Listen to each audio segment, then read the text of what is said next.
ദർശനം എഴുതുക, അത് ഓടിച്ചു വായിപ്പാൻ തക്കവണ്ണം പലകയിൽ വരയ്ക്കുക. ദർശനത്തിന് ഒരവധി വച്ചിരിക്കുന്നു. അത് സമാപ്തിയിലേക്ക് ബന്ധപ്പെടുന്നു.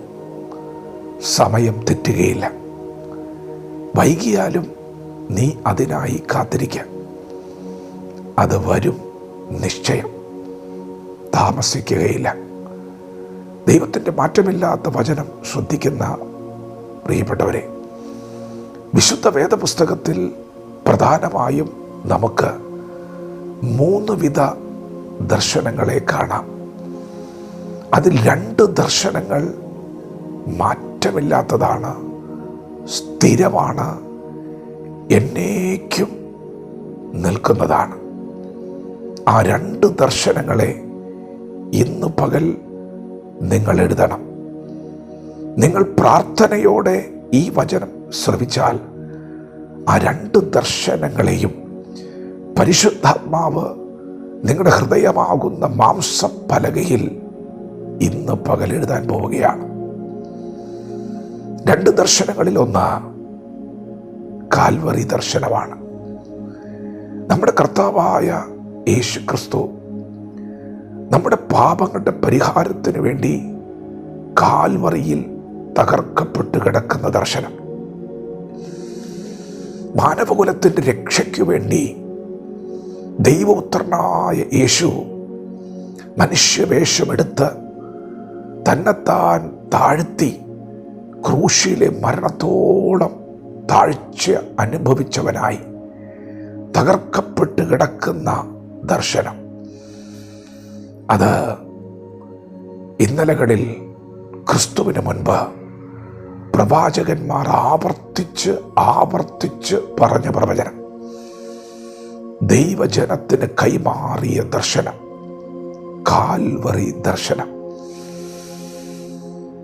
ദൈവത്തിൻ്റെ ന്യായപ്രമാണം ഗമാലിയലിൻ്റെ കീഴിലിരുന്ന് പഠിച്ച പണ്ഡിതനായ പൗലോസ് പറഞ്ഞു, ഞാൻ ക്രൂശിക്കപ്പെട്ട ക്രിസ്തുവിനെ അല്ലാതെ മറ്റൊന്നും അറിയാത്തവനായി നിങ്ങളുടെ ഇടയിൽ ഇരിപ്പാൻ ആഗ്രഹിക്കുന്നു. എനിക്കത് മാത്രം മതി. ആ ദർശനം മാത്രം മതി. എനിക്കത് മാത്രം പറയാനാണ് ആഗ്രഹം. കാരണം ദൈവം എനിക്കൊരു വെളിപ്പാട് തന്നിട്ടുണ്ട്. ക്രൂശിൻ്റെ വചനം അത് രക്ഷിക്കപ്പെടുന്നവരെ രക്ഷിക്കുന്ന ദൈവശക്തിയാണ്. വിശ്വസിക്കുന്നവരുടെ മേൽ വ്യാപരിക്കുന്ന ദൈവശക്തിയാണ്. പ്രിയപ്പെട്ടവരെ, ആ ദർശനം നിങ്ങളുടെ കണ്ണുകൾക്ക് മധ്യേ പട്ടമായിരിക്കണം. അത് ഹൃദയത്തിൻ്റെ മാംസഫലകയിൽ ആത്മാവ് എഴുതുകയാണ്. ഈ ലോകത്തിൻ്റെ കാഴ്ചകൾക്കിടയിൽ ആ ദർശനം മങ്ങിപ്പോകാൻ പാടുള്ളതല്ല. ആ ദർശനമാണ് നമ്മെ ദൈവത്തോട് നിരപ്പിച്ചത്. ആ ദർശനമാണ് നമുക്ക് ജീവൻ നൽകിയത്. ആ ദർശനമാണ് നമ്മുടെ അനാഥത്വം മാറ്റിയത്. ആ ദർശനമാണ് നമ്മുടെ വിലാപങ്ങളെ നൃത്തമാക്കിയത്. ആ ദർശനമാണ് നമ്മെ വീണ്ടെടുത്തത്. അത് കാൽവറി കൊണ്ട് അവസാനിച്ചിട്ടില്ല. ഇന്നേക്ക് 2000 വർഷങ്ങൾക്ക് മുൻപ് നടന്ന സംഭവം, അത് നടക്കുമെന്ന് ഇന്നലകളിൽ പ്രവാചകന്മാർ ആധികാരികമായി ആവർത്തിച്ചു പറഞ്ഞ പ്രവചനം, നിവർത്തിക്കപ്പെട്ട പ്രവചനം, അത് കാൽവറി കൊണ്ട് അവസാനിക്കുന്നില്ല. അതിന്ന് പകലും ആയിരങ്ങളെ രൂപാന്തരപ്പെടുത്തുകയാണ്. അത് നാളുകളിൽ വെളിപ്പാട് പുസ്തകം നിങ്ങൾ വായിക്കണം. സഭ എടുക്കപ്പെടുമ്പോൾ സ്വർഗത്തിൽ വലിയൊരു ആർപ്പ് കാണാം. അവർ ആ കാഴ്ച കണ്ട് സ്തുതിക്കുകയാണ്. പെസഹ കുഞ്ഞാട് അറുക്കപ്പെട്ട് നിൽക്കുകയാണ്.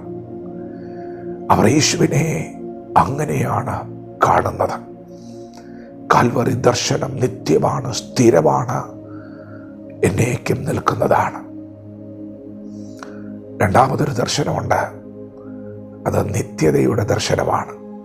എഴുതണം. എന്താണ് ദൈവം നമുക്ക് നൽകിയ ദർശനം? അതെ, ദൈവം നമുക്ക് നൽകിയിരിക്കുന്ന ദർശനം നിത്യതയുടെ ദർശനമാണ്. കാൽവറി ദർശനത്തിലൂടെ തുറക്കപ്പെട്ട നിത്യതയുടെ ദർശനം. യേശുവിൻ്റെ ശരീരമാകുന്ന തിരശ്ശീല കീറിക്കൊണ്ട് ദൈവം തുറന്ന പുതുവഴിയിലൂടെ നമുക്കേവർക്കും വെളിപ്പെട്ടു വന്ന നിത്യതയുടെ ദർശനം. പ്രിയപ്പെട്ടവരെ, ആ ദർശനമാണ് ഇന്ന് പകൽ നമ്മെ ചലിപ്പിക്കുന്നത്. എന്താണ് ആ ദർശനം? നമ്മുടെ കർത്താവായ യേശുക്രിസ്തു പ്രത്യക്ഷനാകും. അവൻ പ്രത്യക്ഷനാകുമ്പോൾ അവനെ താനിരിക്കുന്നത് പോലെ തന്നെ നാം കാണും. നാം എല്ലാവരും അവനോട് സദൃശ്യന്മാരാകും.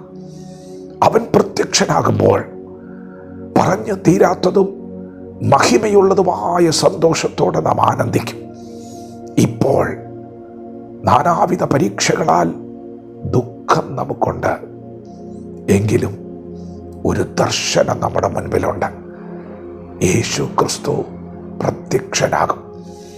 അവൻ പ്രത്യക്ഷനാകുമ്പോൾ എൻ്റെ കണ്ണിൽ നിന്ന് കണ്ണുനീരവൻ തുടച്ചു മാറ്റും. അവിടെ മരണമില്ല, ദുഃഖം, മുറവിളികൾ ഒന്നുമില്ല. നിത്യ യുഗായുഗങ്ങൾ അവനോടുകൂടെ. ഇതാണ് രണ്ടാമത്തെ ദർശനം. മൂന്നാമതൊരു ദർശനമുണ്ട്. അത് നിത്യ തുറമുഖത്തിലേക്ക് നമ്മെ നയിക്കുന്ന ദർശനങ്ങളാണ്. അത് ഈ ഭൂമിയിൽ തുടങ്ങി ഈ ഭൂമിയിൽ തന്നെ അവസാനിക്കുന്ന, നമ്മെ നിത്യതയ്ക്ക് വേണ്ടി ഒരുക്കുന്ന ദർശനങ്ങൾ. ദർശനം എഴുതുക, അത് സമാപ്തിയിലേക്ക് ബന്ധപ്പെടുകയാണ്. സമയം തെറ്റുകയില്ല. വിശ്വാസത്തോടെ വചനത്തോട് പ്രതികരിക്കാം. ദൈവം നമ്മെ ഓരോരുത്തരെയും പകൽ അനുഗ്രഹിക്കുമാറാകട്ടെ. ആമേൻ.